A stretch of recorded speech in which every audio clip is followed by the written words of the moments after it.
E aí pessoal do canal Universo Antares, sejam bem-vindos a mais um vídeo aqui, onde finalmente eu dou continuidade à nossa playlist, onde eu analiso todos os contos do H.P. Lovecraft. E no vídeo de hoje, mais especificamente no conto de hoje, eu vou analisar o que muitos têm como uma das melhores histórias que o Lovecraft escreveu. E eu tenho que concordar, porque assim, relendo essa história para fazer esse vídeo aqui em específico, eu não me lembrava de como a tensão dela era bem construída. Mas bom, de que história eu tô falando? Tô falando de nada mais, nada menos do que Sussurros na Escuridão. Lembrando que eu tô lendo por essa edição aqui da Pandora, o selo Cronos deles, mas vocês podem encontrar essa edição, esse mesmo conto em inúmeras edições espalhadas por aí, porque é um conto muito célebre dele. Ela foi escrita, esse conto específico foi escrito entre fevereiro e setembro de 1930 e publicado em agosto de 1931 na revista Weird Tales, onde o Lovecraft comumente publicava suas histórias. E aqui a gente consegue ver um Lovecraft muito mais habilidoso no que diz respeito à construção de uma narrativa misteriosa, sabe? Aqui é um conto longo, nesse caso é quase uma noveleta. Na verdade eu considero uma noveleta mais do que um conto, porque a estrutura ela é como se fosse uma narrativa média, digamos assim, uma narrativa de média e longa duração. Mas o que torna essa narrativa tão interessante? Sussurros na Escuridão é uma história em que a gente acompanha um universitário, um acadêmico da Universidade de Miskatonic, que é uma universidade fictícia criada pelo autor, onde muitas das histórias Lovecraftianas se passam. Ele fica intrigado porque enchentes que estão ocorrendo na Nova Inglaterra, nas regiões rurais da Nova Inglaterra, fazem com que criaturas, digamos assim, corpos como esse daqui que vocês estão vendo, que é uma ilustração de capa nesse caso, apareçam em regiões assim das enchentes. Esses corpos eles começam a aparecer e uma série de conspirações relacionadas a folclore antigo começa como eu posso dizer, catapultar esses do que é a visão pelo menos do personagem principal, que é o Albert. Deixa eu até confirmar aqui. O Albert Wilmarth, sim. O Albert Wilmarth, ele como todo cético, resolve estudar, apresentar artigos, críticas sobre o folclore e dizer que na verdade aquilo não passava de puro charlatanismo, de puro, como eu posso dizer, de pessoas iletradas tentando fazer o uso dessas lendas para poder conseguir fama em um período conturbado para essas cidades. Mas tudo muda quando ele recebe uma correspondência de um sujeito, de um fazendeiro chamado Henry Ackley, e é aqui que o horror começa, digamos assim, é aqui que a história começa a ficar boa. Porque o Henry Ackley, vamos lá, o que acontece?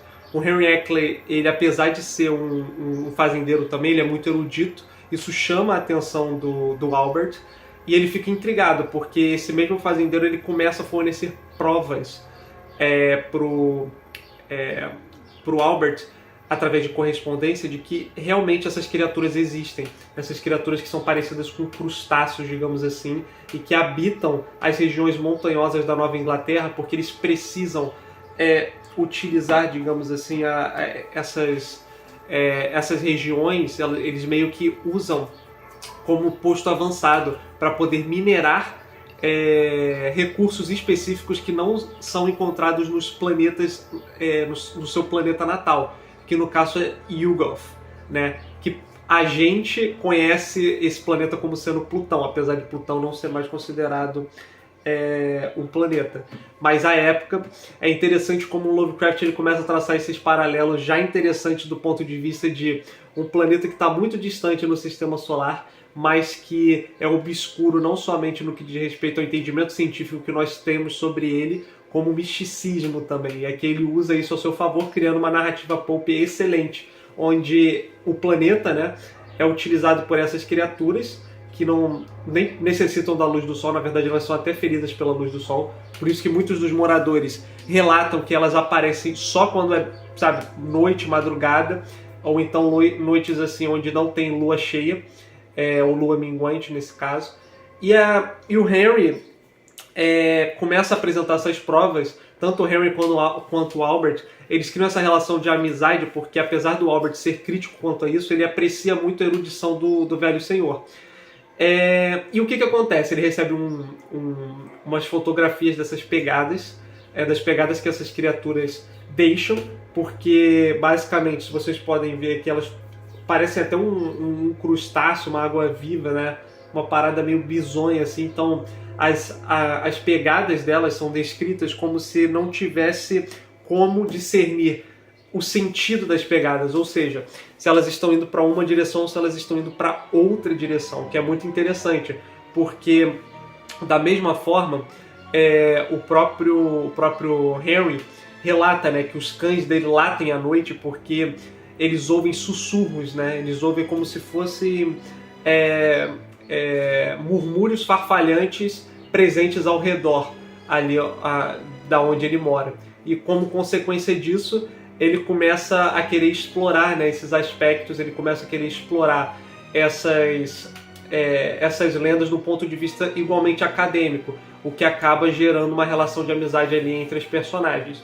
Mas o que é mais interessante de tudo isso é que à medida que eles vão discutindo sobre, e que o Albert vai deixando o seu ceticismo de lado e vai de fato começando a acreditar nos relatos que o fazendeiro lhe dá, as coisas começam a ficar um pouco mais tensas, porque o Albert ele recebe um fonógrafo, ele recebe uma gravação de fonógrafo que relata uma conversa com as criaturas, digamos assim.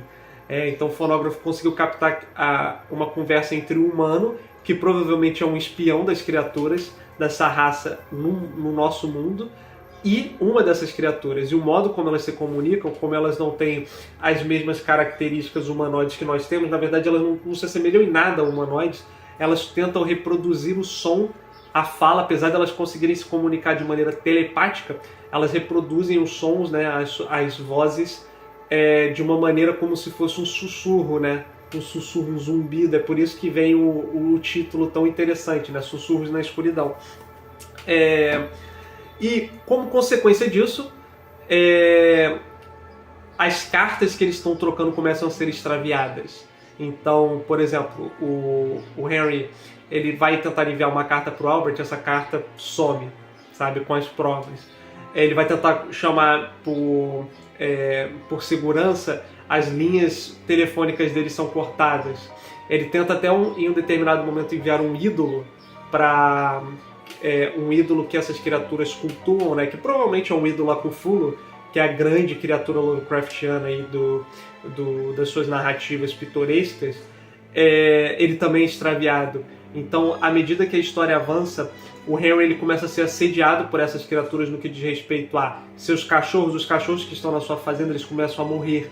Ele começa a cogitar fugir dali, porque ele vive sozinho, mas como ele é muito apegado à fazendinha em que ele vive, gerações e gerações de pessoas, ele tem muita relutância em continuar, digamos assim, para outra cidade, mas ele acaba até levando em consideração morar com o próprio filho na Califórnia. O que é muito interessante é que isso vai avançando, esse horror ele vai sendo construído de maneira muito competente pelo H.P. Lovecraft, até que chega no momento em que o Henry de fato ele começa a ser assolado sobre, e ele teme pela própria vida, e ele envia uma carta pro Albert dizendo assim, ó, destrói tudo, acaba com todos os rastros, não queira nem saber o que eu sei, porque as coisas são ainda mais aterradoras. E o Albert fica encucado com aquilo, ele fica tipo assim, caramba, cara, o que está acontecendo?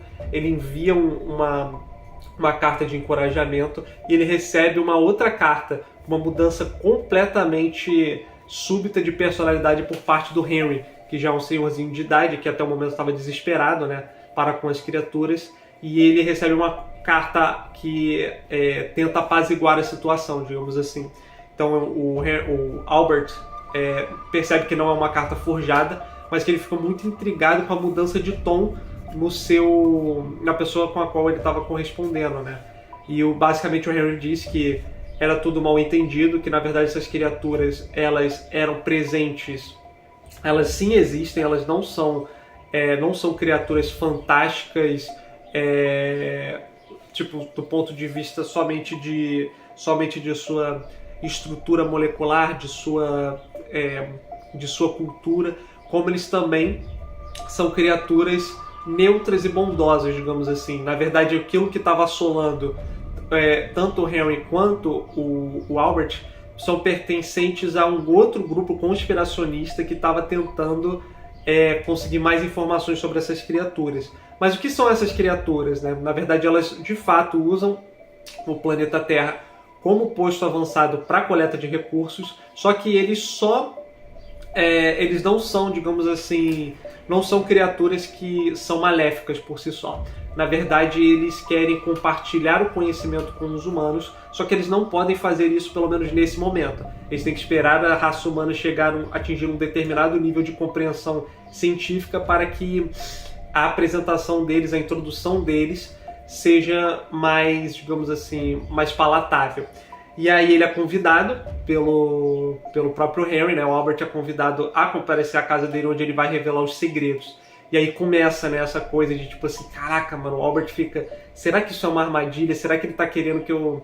Porque o Henry, ele diz pra trazer as fotografias, as gravações, então o Albert, ele fica com aquela coisa na cabeça de tipo assim, porra, será que isso é uma armadilha? Será que ele tá tentando me persuadir só porque ele tá sendo ameaçado de uma forma que eu não tô conseguindo nem entender no momento? E aí ele vai até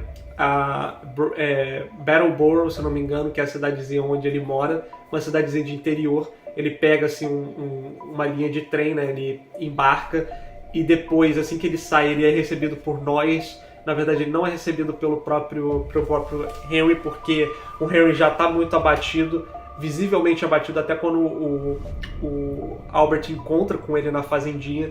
E é muito interessante, porque a gente se aproxima do terceiro ato.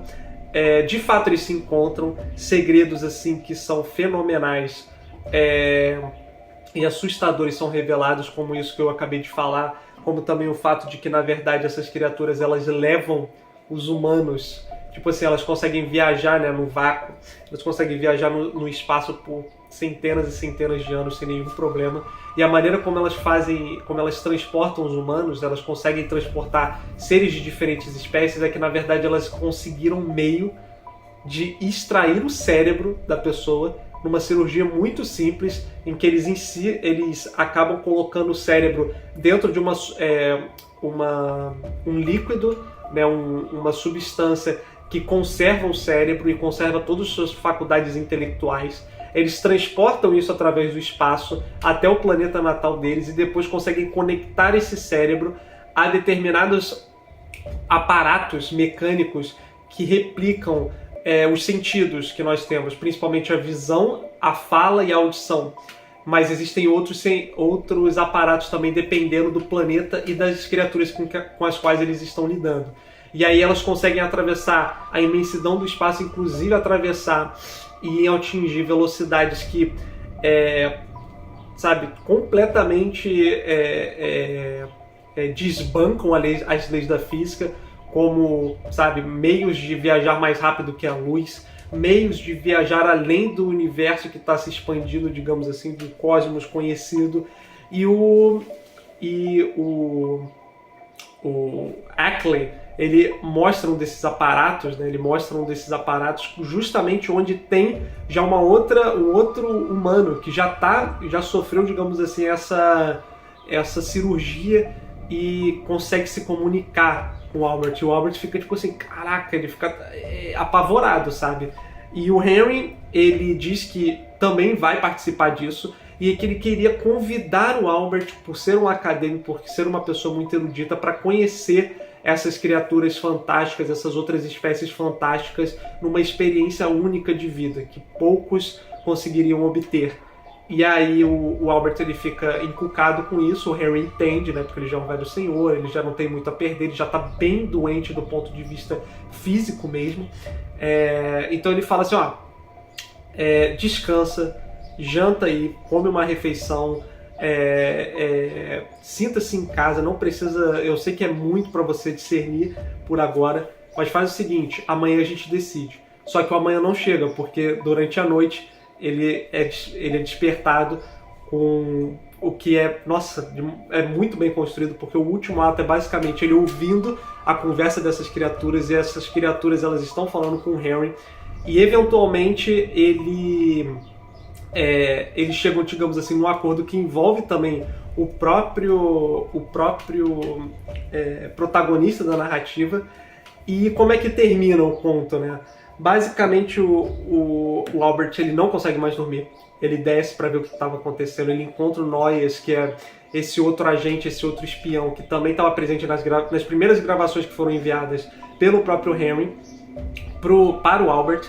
Ele fica assustado porque ele pensa que se alguma coisa podia ter acontecido com o anfitrião dele, até que ele vai na sala do estúdio onde o anfitrião estava dormindo, né, onde o Henry Ackley estava dormindo, e ele vê um aparato tecnológico com o nome um aparato já configurado com o nome do Ackley.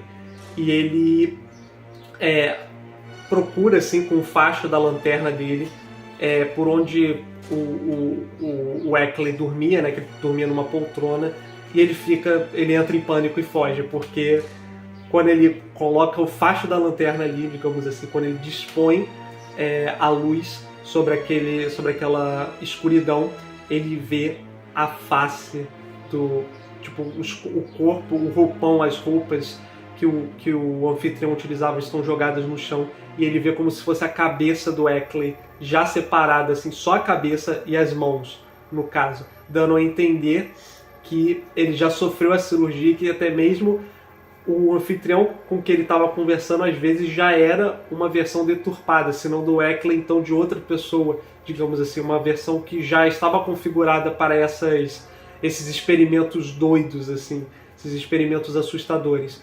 Então, o Albert foge, tipo assim, ele entra no próprio carro ali que estava presente na garagem da casa do Henry, e ele mete pé. Ele, tipo assim, fica completamente abalado com isso, e a narrativa termina desse modo, com a gente, tipo assim, caraca, mano, o que aconteceu, digamos assim. Depois ele consegue convencer o xerife da cidade a ir até o local, mas não tem mais nenhum rastro. E a história termina com os cientistas descobrindo esse planeta, e o próprio personagem da história, né, ficando daquele jeito de tipo assim, nossa, eu espero que vocês não consigam nem descobrir o que está acontecendo, porque eu não sei se a humanidade está preparada para isso. Então aquele tipo de história Lovecraftiana bem purista, mas muito bem construída, muito bem escrita, muito bem narrada, inclusive, pelo escritor. E tem aquele que isso é algo que eu vou até comentar no curso, né, para vocês que não sabem, já vou até comentando aqui nos vídeos sobre o curso que a gente vai fazer, sobre escrita Lovecraftiana, sobre o estilo Lovecraftiana. Isso daqui é uma aula, assim. É um conto longo, mas vale muito a pena. Se você quer conhecer um estilo que eu diria que é mais habilidoso, aquele Lovecraft que não está tão preocupado não é que ele não esteja preocupado, mas é que o Lovecraft está muito preocupado com a construção da narrativa, aquela narrativa mais metódica, em que o horror ele vai sendo fornecido em doses homeopáticas, do que o fato de ter um choque, né? Por isso até o conto acaba se tornando mais longo, né? Mas é isso. Aqui damos continuidade, terminei os Sussurros na Escuridão. Espero que vocês tenham gostado desse vídeo de resenha. Me digam aí se vocês já leram, os que já leram, né, essa história, o que vocês acham também, se vocês gostam, se vocês concordam com a opinião popular de que essa é uma das melhores histórias que Lovecraft escreveu, e me deem sugestões para os próximos vídeos também. Mas até lá, eu vejo vocês, se não for num conto de Lovecraft, então num outro vídeo, qualquer de resenha. Então fiquem bem, eu vejo vocês no próximo vídeo. Até mais!